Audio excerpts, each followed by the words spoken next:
Jadi kalau ada orang yang mengecam Al-Habaib Ba'alawi, maka sesungguhnya dia sudah meruntuhkan Ratib Al-Affas, Ratib Al-Haddad. Kerjaan siapa ini? Kerjaan komunis. Karena yang benci kepada zuriat Nabi SAW hanya orang yang tidak bertuhan. UAS mengatakan orang yang menolak nasab Ba'alawi adalah komunis, karena orang yang membenci zuriat Nabi adalah komunis. Kita balikan ke UAS. Apa benar Ba'alawi itu zuriat Nabi? Ini yang mesti dipertegas. Wong kenyataannya Ba'alawi itu bukan zuriat Nabi. Jadi kita hari ini bukan dalam rangka menolak zuriat Nabi, tapi kita semua menegaskan Ba'alawi itu terbukti bukan zuriat Nabi. Maka jangan ngaku-ngaku sebagai keturunan Nabi. Lalu UAS mengatakan orang yang menolak Ba'alawi sebagai cucu Nabi justru dengan tuduhan komunis. Apa yang dilakukan UAS ini merupakan pembodohan terhadap umat. Ini pembodohan sebetulnya. Umat itu diberikan ilmu, bukan diindoktrinasi, apalagi diancam. Justru sebetulnya ketika Anda kekeh menyatakan Ba'alawi sebagai keturunan Nabi, padahal bukan, itu masalah mendasarnya. Disitulah dosa besarnya. Komunis itu kan menghalalkan segala cara asal tujuan tercapai. Ini kok mirip cara-caranya sedemikian rupa. Kita lanjut ya. Ya Karim, Ya Karim, Ya Karim, Ya Karim, Syailillah, Syailillah, Syailillah, Syailillah. Nah, khususnya ini nih, apa yang dinyanyikan UAS ini bukan sholawat, saudara. Apa yang dinyanyikan UAS ini sebuah lagu memuji-muji sebuah daerah, yakni di Tarim Hadramaut. Coba Anda lihat di peta Indonesia, ada nggak kampung atau desa atau wilayah di Indonesia ini yang bernama Tarim? Jadi sebetulnya kita hari ini sedang ditekoki melalui sebuah lagu yang diklaim sebagai sebuah sholawat. Tanpa sadar kita sudah memuji-muji bangsa orang lain lalu merendahkan bangsa kita sendiri. Maka saya ingin himbau kepada santri-santri, tim-tim hadrah, jangan lagi melantunkan Ya Tarim, Ya Tarim. Mending Anda nyanyi lagu Indonesia Tanah Air Beta. Di sana tempat lahir beta, dibuai dibesarkan bunda. Jadi lebih baik kita nyanyi lagu Indonesia Tanah Air Beta, Indonesia Raya, dan lain sebagainya, daripada lagu orang kemudian kita bangga-banggakan di dalam negeri. Muhammad An-Naqib punya anak laki-laki namanya Isa Ar-Rumi. Isa Ar-Rumi punya anak laki-laki namanya Ahmad bin Isa Al-Muhajir. Kenapa disebut Al-Muhajir? Karena dia pindah dari Irak ke Tarim. Lalu kemudian pindahlah Ahmad bin Isa Al-Muhajir ke Tarim. Lalu dia punya anak laki-laki namanya Ubaidullah. Nah, kemudian gaya-gayaan saudara UAS ini, Ustadz Abdul Somad, menyebutkan silsilah Ba'alawi. Itu sebetulnya kuncinya sebetulnya. Nah, UAS hari ini bertanggung jawab. Karena UAS sudah mengisbat Ba'alawi sebagai keturunan Nabi. Kemudian sudah menyebutkan Imam Ahmad bin Isa Ar-Rumi. Sekarang kita ingin pertegas. Ketika UAS mengatakan Imam Ahmad Al-Muhajir, dia menyatakan Imam Ahmad hijrah ke Yaman. Sekarang UAS harus tunjukkan data, karena itu yang dipertanyakan oleh Kiai Imad. Hadirkan kitab sezaman atau dalam durasi 5 abad yang menyebutkan Imam Ahmad hijrah ke Yaman. Karena data itu nggak ada. Hanya diaku-aku pada abad ke-9 kemudian. Ada 5 abad lamanya kita dihadapkan dengan ruang hampa, ruang kosong, tidak ada satupun yang menyebutkan Imam Ahmad itu hijrah ke Yaman. Beliau di Basrah. Tiba-tiba di abad ke-9 Hijriah, Ba'alawi mengklaim Imam Ahmad hijrah ke Yaman. Nah, ini saya ingin tanya kepada UAS, Anda sebagai ustadz, sebagai penceramah, Anda harus bertanggung jawab. UAS harus hadirkan kitab yang menyatakan Imam Ahmad bin Isa hijrah ke Yaman? Kalau tidak, berarti Anda sengaja memanipulasi umat. Saya ulangi, kalau UAS tidak bisa menunjukkan kitabnya, penjelasan riwayat yang menyatakan Imam Ahmad bin Isa hijrah ke Yaman, hijrah ke Hadramaut, kalau tidak bisa menunjukkan itu, maka UAS terindikasi telah membohongi umat. UAS terindikasi telah memanipulasi umat dan memaksakan sebuah indoktrinasi, memaksa umat untuk percaya Ba'alwi merupakan keturunan Nabi. Setiap ustadz mau balik penceramah itu jangan asbun, jangan asal ngomong. Dia harus mempertanggungjawabkan apa yang dia sampaikan. Apalagi Anda sudah mengatakan yang mengkritisi nasab Ba'alwi adalah komunis. Tuduhan ini serius loh. Tuduhan komunis itu setara dengan tuduhan kafir. Oke, kita tidak perlu merasa tersungging dengan itu semua, karena kita punya datanya. Hari ini kita sedang menunggu data. Mungkin saudara UAS bisa menunjukkan datanya yang menyatakan Ubaidillah adalah sosok yang benar-benar ada. Termasuk seperti Romo Kiai Haji Miftahul Akhyar yang mengatakan Ubaidillah bin Ahmad itu adalah seorang mujtahid, al-alim al-allamah, seorang ulama besar. Oke, kalau memang dia ulama besar, beliau wafat tahun 383 Hijriah. Mana catatannya? Mana buku nasabnya? Mana catatan, mungkin ada yang meriwayatkan sosok ulama, mana karyanya, mana kitab yang dia tulis. Kita kan berpikirnya sederhana saja sekarang. Ketika Bani Ba'alwi mengklaim datuk mereka adalah Ubaidillah yang dinasabkan kepada Ahmad dan seterusnya, yang wafatnya tahun 383 Hijriah. Nah, mana catatan di abad tersebut? Abad keempat Hijriah. Tidak ditemukan di abad 4 Hijriah. Di abad berikutnya, abad 5 Hijriah, naik ke 6 Hijriah, naik ke 7 Hijriah, naik ke 8 Hijriah. Sudah 5 abad lebih ini, tidak ada catatan sama sekali. Oke, siapa yang akan bertanggung jawab ini? Saudara Taufik As-Segaf, Ketua Rabitatul Alawiyah, harus jawab ini. Antum jangan cuma ngaku-ngaku cucu Nabi. Habib Rizik, Bahar bin Smith, oke, harus dijawab ini. Hanif Al-Attas harus menjawab ini semua. Ustadz Abdul Somad, Anda wajib menjawab, karena Anda sudah mendiskreditkan orang yang mengkritisi dengan sebutan komunis. Anda harus jawab ini. Kalau Anda tidak menjawab, berarti Anda hanya bisa mengindoktrinasi saja. Itu namanya pembodohan terhadap umat. Mendoktrin umat tanpa dalil, mendoktrin umat tanpa hujah, itu adalah pembodohan terhadap umat. Ini nggak boleh dibiarkan sebetulnya. Oke, saya ingin mengajak publik untuk berpikir jernih lah. Mulai dari pasca abad keempat Hijriah sampai abad ke-9 Hijriah, tidak ada data yang menyebutkan Ubaidillah ini tadi. Dia hijrah ke Yaman, nggak ada datanya. Nama Ubaidillah ini juga nggak ada. Tiba-tiba nama ini baru disebutkan pada abad ke-9 Hijriah oleh Habib Ali bin Abu Bakar As-Sakran dalam kitab Al-Burqah atau Al-Burqatul Musyiqah, di mana Habib Ali bin Abu Bakar As-Sakran ini baru wafat tahun 895 Hijriah. Bayangkan dari tahun 383 Hijriah ke tahun 895 Hijriah. Coba matematika Anda dipakai. 5 abad lebih lamanya. Tidak ada data sama sekali. Ya, saya pakai logika sederhana ini, biar yang awam juga bisa memahaminya. Di tahun ini, di abad ke-21 ini kan tahun 2024, berarti kita nyebutnya abad 21 ini.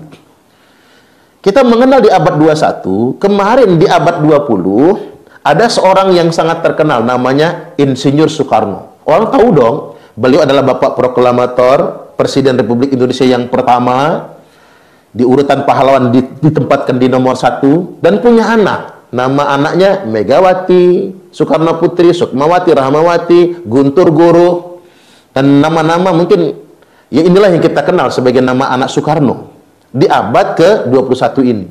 Tiba-tiba 5 abad ke depan, berarti kita ambil tahun 2524 katakanlah. Di tahun 2524, 5 abad ke depan, tiba-tiba ada sebuah keluarga yang membangun pengakuan, kami ini adalah cucunya Soekarno, anak keturunan Soekarno.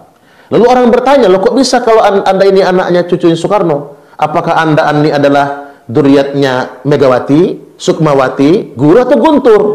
Lalu kemudian keluarga ini mengatakan, klan ini mengatakan, kami adalah keturunan dari datuk kami yang bernama Suparman Soekarno Putra. Inilah yang disebut dengan ngaku-ngaku. Kemudian orang bertanya, mana catatannya, mana korannya, mana bukunya, catatan silsilah keluarganya, mana? Nggak bisa menunjukkan. Orang periksa file-file pemberitaan di abad ke-21, abad 22, abad 23, ada abad 24, abad 25, diperiksa semua. Nggak ada. Pengakuan itu baru muncul di abad ke-26. Orang kemudian jadi bingung, mana ini datanya? Persis seperti itulah apa yang dilakukan oleh Ba'alwi hari ini. Mereka membangun pengakuan itu hari ini, setelah 5 abad kemudian, bahwa kami adalah zuriat Nabi dari Jalur Ubaidillah. Nggak bisa begitu, bos. Kalau begitu caranya orang ngaku-ngaku aja, yang penting hidung mancung. Nggak bisa. Kalau Anda paksakan itu semua, ini pembodohan. Bahkan bukan hanya pembodohan, ini penipuan ini namanya. Kemudian yang berikutnya, data terkait dengan catatan kitab nasab ini juga dilengkapi oleh kajian pakar DNA. Pakar DNA memastikan ini sains, ini ilmiah 100%, kita bisa menelusuri jejak asal-usul genetik seseorang. Tiba-tiba kemudian Rabitatul Alawiyah, kemudian Maktab Daimi yang selama ini juga menggunakan tes DNA untuk memastikan keabsahan nasab seseorang, bahkan Rizik Syihab pernah nantang semua yang ngaku-ngaku cucu Nabi wajib tes DNA, kata Rizik Syihab. Tiba-tiba hari ini anti DNA, lalu mengharam-haramkan DNA. Mau tahu nggak apa sebabnya? Coba mau tahu nggak apa sebabnya? Sebab paling utamanya adalah karena mereka sebagian sudah tes DNA dan DNA-nya terbukti G semua, nggak ada yang meleset. Itulah hikmah dan berkahnya mengapa Ba'alwi itu nggak mau menikahkan anak perempuannya kepada laki-laki yang bukan dari golongan mereka. Karena Allah ingin tunjukkan pada akhirnya tidak ada satupun dari keturunan mereka yang genetikanya bermutasi kepada jenis yang lain. Bagi mereka, larangan menikahkan Habibah dengan selain dari klan mereka itu merupakan sebuah keharaman dan tidak kafaah. Bagian dari upaya mereka menjaga nasab. Ternyata justru itulah cara Allah untuk membuktikan kalau mereka semua sebroyot, semua haplogrupnya G, nggak ada yang bermutasi kemana-mana. Jadi Allah betul-betul ingin membongkar semua. Kalau dalam bahasa awamnya begini, nih, mengapa mereka tidak mau menikahkan anak perempuan mereka dengan laki-laki di luar klan mereka? Karena Allah ingin tunjukkan, nih, ternyata memang mereka bukan zuriat Nabi sallallahu alaihi wasallam. Kan ada hikmahnya. Selama ini kan kita mikir-mikir, ya ngapalah gitu ya, Ba'alwi ini kalau perempuan mereka dinikahkan orang ahwal, orang pribumi, apalagi hidungnya pesek misalnya, mereka ngamuk-ngamuk, marah-marah, haram hukumnya, tidak kafaah dan lain sebagainya. Tapi di sisi lain bahaya juga kalau perempuan mereka bercampur menikah dengan mungkin dengan keturunan Wali Songo, di mana keturunan Wali Songo ini kan punya haplogrup J1, sejalan dengan haplogrup Nabi. Nanti ketika ada keturunan dari mereka ternyata J1, karena gara-gara ngambil garis keturunan Wali Songo, maka mereka bisa membangun klaim, nih, enggak semua Ba'alwi itu G, ada juga yang J1. Tapi hikmahnya mereka melarang perempuan mereka menikah keluar agar haplogrup DNA asalnya terjaga tetap G sepanjang zaman. G itu kan etnis asalnya Yahudi Ashkenazi. Kita nggak mempermasalahkan asal lah. Saya juga mungkin kalau dites DNA dulu mungkin suku apa barangkali kan. Jangan-jangan mungkin ada gen Cinanya saya ini. Atau jangan-jangan ada gen Afrikanya barangkali. Nggak penting bagi saya. Tidak perlu membuli leluhur kita semua. Yang penting adalah ketika kita ditakdirkan hidup hari ini, itu kita syukuri. Hidup hari ini bil imani wal Islam, dengan iman dan Islam. Ini kan mesti kita syukuri. Makanya tidak ada persoalan tentang DNA asal kita siapa. Entah saya ini DNA asalnya X, Q, O, entah apalah namanya, saya nggak ngerti, barangkali nggak penting. Tapi hari ini kita sebagai orang yang Allah anugerahi keimanan dari keislaman, ini nikmat yang sungguh luar biasa. Sama Buat Mbak Alwi juga mengapa harus ditolak? Kalau memang gay, ya sudah gay. Yang nggak boleh itu, kita ini secara saintik DNA-nya bukan dari Nabi, kok ngaku-ngaku cucu Nabi, itu aja masalahnya. Kata kuncinya cuma satu itu. Kalau bukan keturunan Nabi, jangan ngaku keturunan Nabi. Oh, Pak Uwas, tolong ajak sahabat-sahabat Anda itu. Ajak oleh Anda meneliti. Coba kaji lagi tes DNA itu. Kalau memang G, bukan J1, ya sudah. Jangan ngaku keturunan Nabi, G. Dosanya di situ soalnya. Saya malah ingin ke depannya, biar kita ini nggak latah ngaku keturunan Nabi. Orang yang ngaku anak cucu Nabi, disamakan dengan orang yang ngaku Nabi, ngaku Imam Mahdi, bisa dipidanakan dengan pasal penodaan agama. Karena ngapa? Pengakuan akan cucu Nabi tersebut justru dijadikan privilege, hak istimewa, bahkan dijadikan alat kriminal untuk mengeksploitasi umat, untuk ngedawir dan lain sebagainya. Kemudian yang berikutnya, biar dipikir juga oleh kita semua, termasuk oleh saudara Uwas, Ubaidillah itu kan nama yang cacat dalam sejarah. Cacatnya sejak kapan? Cacatnya sejak terbunuhnya Imam Husain bin Ali radhiyallahu anhuma. Imam Husain bin Ali itu dipenggal kepalanya oleh Ubaidillah. Jadi orang jahat yang telah membunuh Imam Husain, cucunya Nabi, itu namanya Ubaidillah. Sekarang kita pakai logika yang sederhana saja. Yang bunuh kakek kita itu Ubaidillah loh namanya.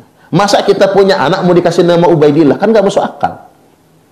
Oh, nama asalnya Abdullah, lalu ditasgir biar nggak sombong Ubaidillah.